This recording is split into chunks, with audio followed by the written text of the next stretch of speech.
قربانی کے حوالے سے دو تین باتیں، دو تین مسئلے سماعت فرما لیں۔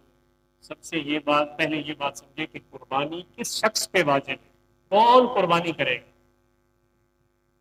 عقل مند، بالغ، صاحب نصاب شخص قربانی اس پہ واجب ہے۔ عقل مند سے مجنون پاگل یہ نکل گیا، اس پہ قربانی واجب ہے۔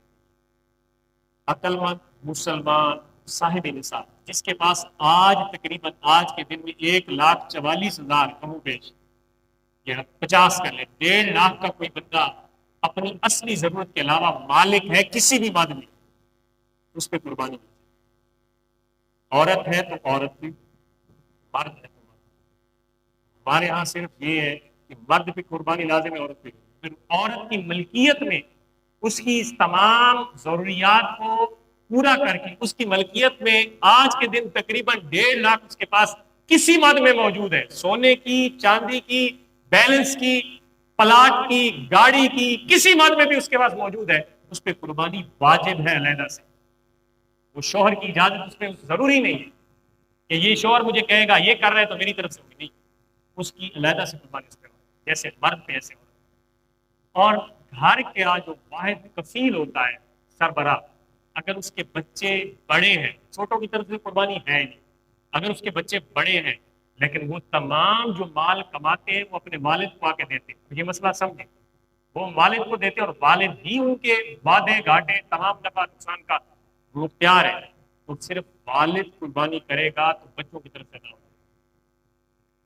والد قربانی کرے گا تو بچوں کی طرف سے ادا ہوگا۔ اگر بچے خود مختار ہیں لیکن رہتے ہیں گھر میں اور ان کے پاس ہر بندے کے پاس علیحدہ نصاب موجود ہے، ان بچوں پہ بھی قربانی کرتے ہیں۔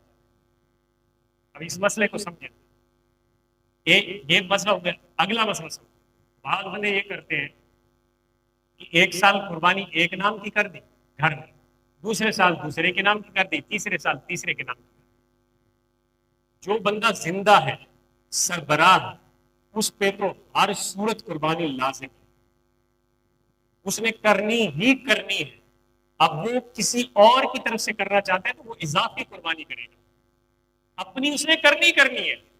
وہ یہ نہیں کر سکتا کہ سربراہ کہے کہ جی میں اپنے بیٹے کی طرف سے کرتا ہوں، میں اپنی طرف سے اس سال نہیں کرتا، پچھلے سال تو بھائی وہ پچھلے سال کی پچھلے سال پہ فرض تھی وہ آپ نے کر دی، اس سال بھی آپ پہ لازم ہے، آپ نے کرنی ہے۔